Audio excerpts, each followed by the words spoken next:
Well, hello. Hello.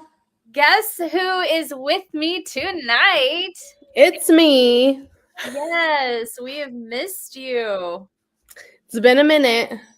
Yeah. Just so everybody knows who's watching, Haley was a little under the weather, right? I have been. Yes, I've had the flu or COVID or bronchitis or something. I've had something.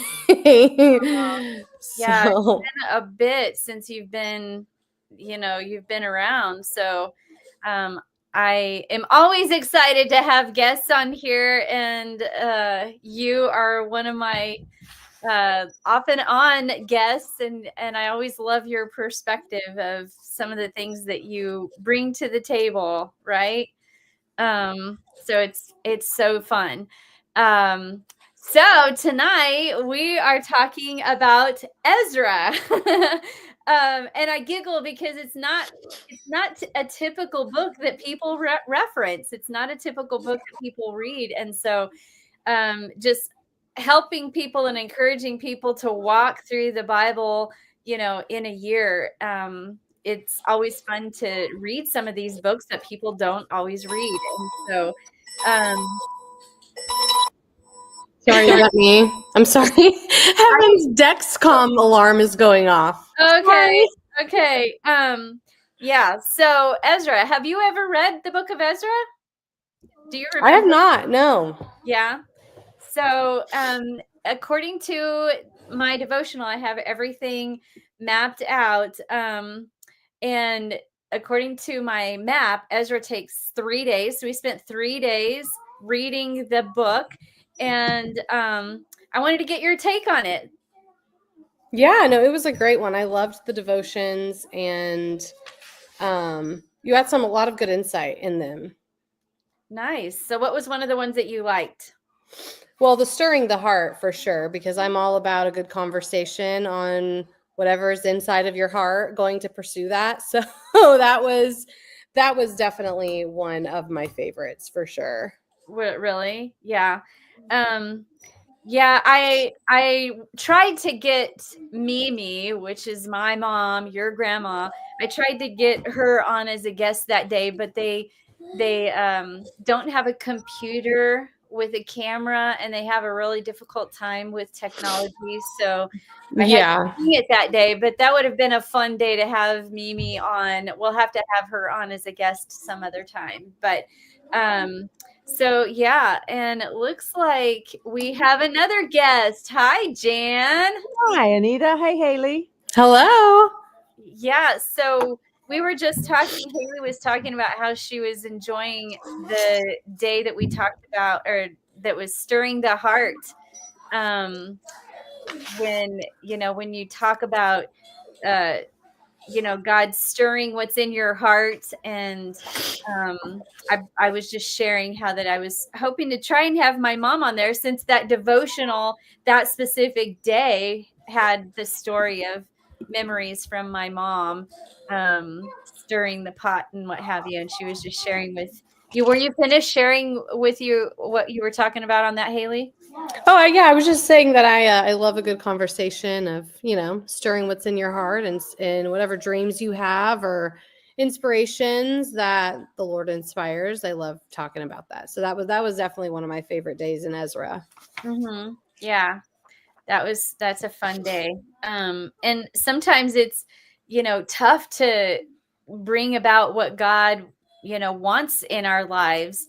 But Oh my gosh. That's one thing that I was very uncomfortable with in Ezra.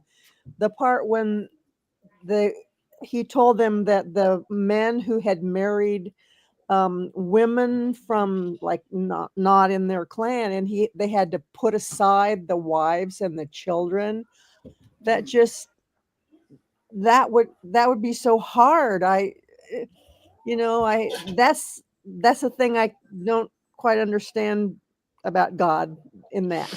you mhm. know, I mean, Yeah, and my understanding on some of the scripture when it comes to that is that there were some women who, it wasn't just a culture thing. There were times in especially the Old Testament, where men would marry women, and those women would bring idols into the family, kind of bloodline.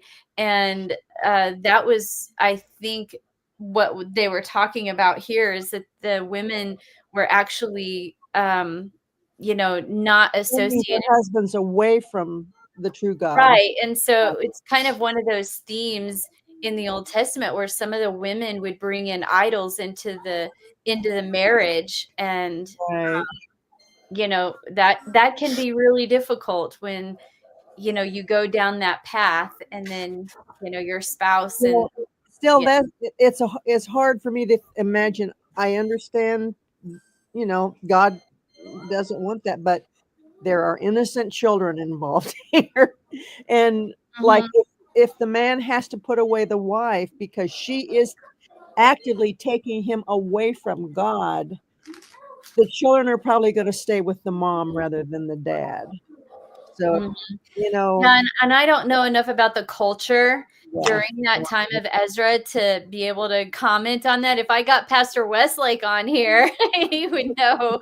He would know for sure. Yeah, about the Ezra and what's going on. And I don't remember what verse that was. The part that you were talking about, I don't remember where that was exactly. One of the things I was wondering about the name Artaxerxes, isn't that the husband of Esther? Was that? No, I think that was a separate one. I It was. think there's a couple of Oh, names that are like that. I just wondered, if he's the one that said, "Okay, you guys can go," and if that was Esther's husband. I don't know. Okay. Yeah, I remembered reading in some commentary that there's a couple of men named Artaxerxes or whatever. And why you'd pick that name, I don't know. Yeah, yeah. One thing that impressed me about this book was the amount of detail, like this number of men, and he took this many men with him, and this many. I mean, they paid so much attention to who was in the family, who was in each group, the ones that went back. It was important to God to get down. These are my people. These are the ones, and like, here's the exact number. Here's the exact number of silver bulls and gold bulls, and you know, the exactness of it was important to God. Mhm. Yeah. And That interesting. will we see that in Exodus when God gave the instructions to Moses when he was building the tabernacle? And then we also see that in Ezekiel's vision about how detailed God is. And so that's kind of another theme that's just intertwined throughout scripture.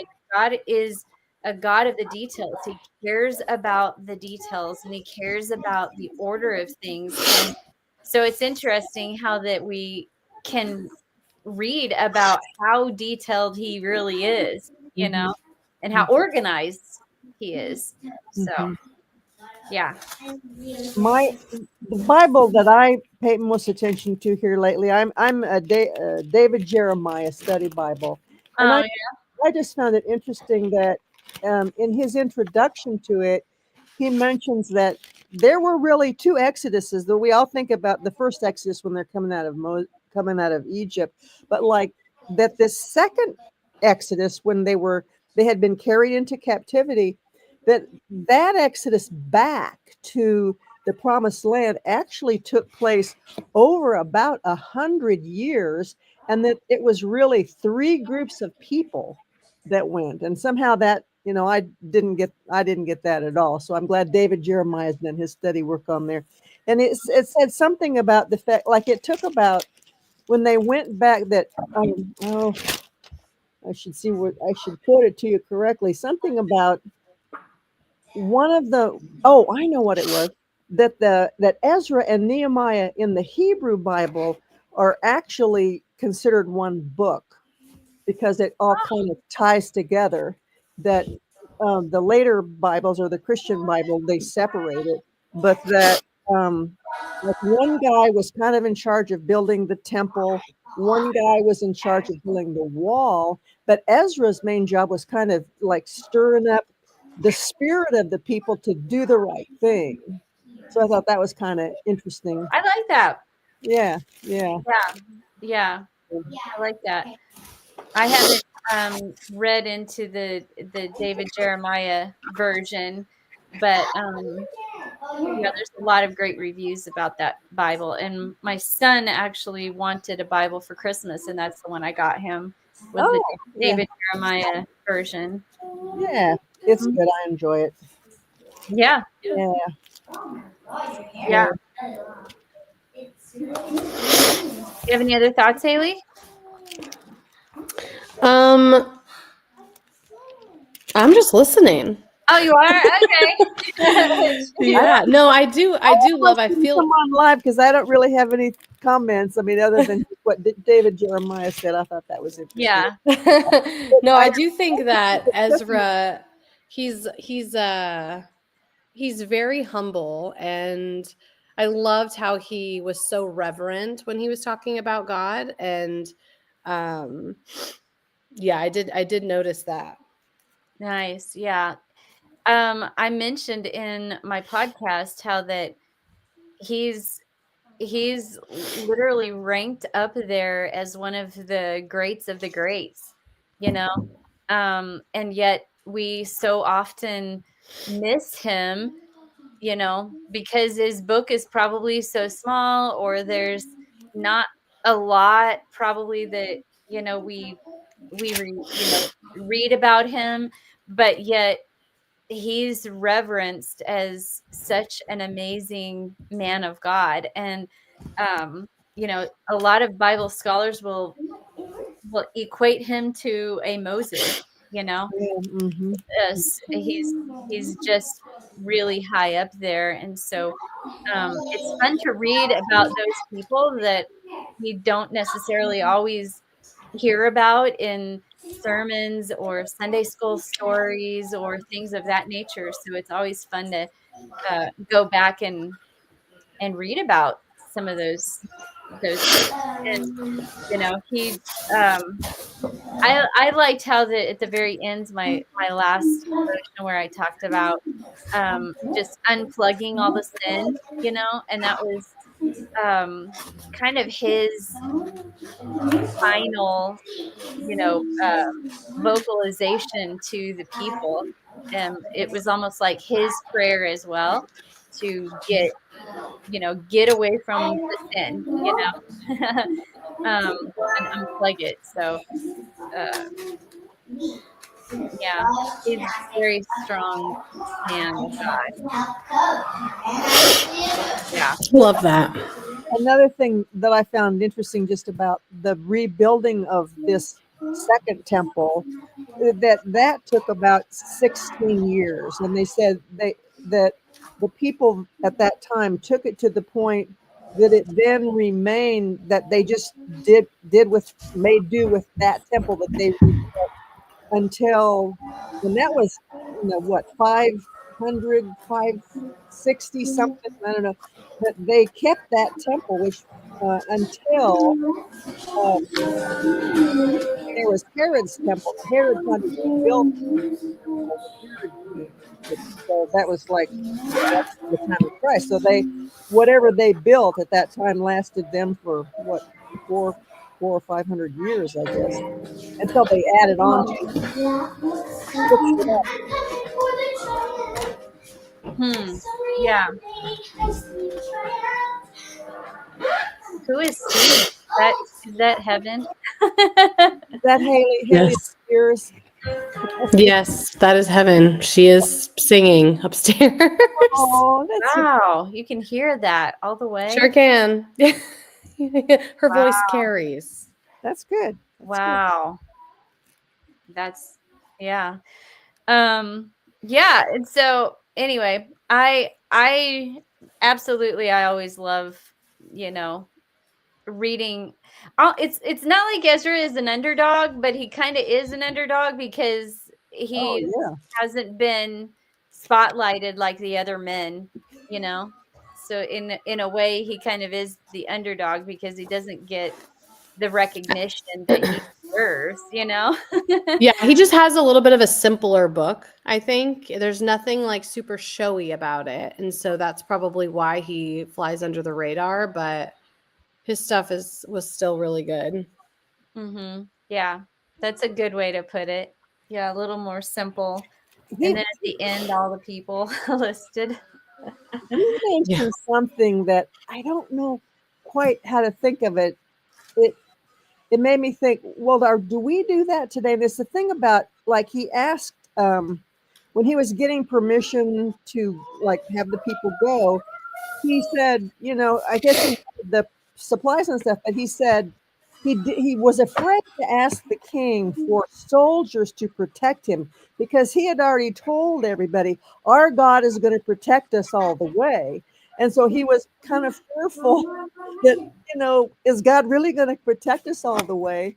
And so then he calls a fast, so they would be fasting and, you know, because they're really hoping God's going to protect them. But just the idea of him being a little bit afraid to ask for it because he had already bragged on God. I said, and I wonder, do we ever like brag to other people about, well, our God can do this, and then we're worried because, well, God didn't heal this person who prayed for him. And I don't know where my mind is going on that, but I'm just kind of like, are we ever afraid to really be bold and say, we don't need the protection because we got God, and God's going to do it?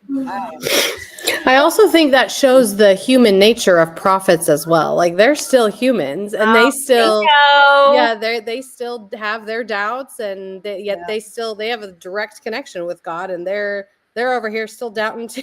So Yeah. it yeah, it like gives me reassurance that my doubts are, even prophets doubted. So like it's going to be all right. Well, you know what? My pastor actually talked about that very thing.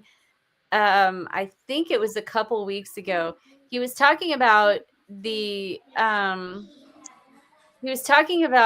stories in the Bible and how that so many people will read scripture and then they'll wonder like, well, who is it relatable? And he was saying how that's the cool thing about the Bible is there's so many stories and they're all full of just real people. Mhm. And even like King David had family issues, and Oh boy. he used the story of King David and how we tout him up and we're so we absolutely use him as a role model of praise and worship and that kind of thing, but the reality of it is he still had family issues, Yeah. and Mhm. it wasn't just with Bathsheba, with his sons as well. His sons were having issues amongst themselves, and there was all kinds of other things going on. And that's all through the scripture. Like all through the scripture, there's stories of real people. And he actually said that he thinks pretty much almost every single person in the Bible had issues. Oh yeah, no yes. Um, Well, us people are all who God has to deal with. I mean, He made us. He, he knows we have flaws, and He decided to use us anyway. That's all exactly. He's got to work with is us people. Yeah. Yeah. So that's a really good point, Haley, about just the realness of even prophets. Yeah. That's awesome. Yeah. Well, I'm glad that you guys enjoyed Ezra, and it makes it fun to read it, and so that we're all done with the That was ebook. quick. That was quick.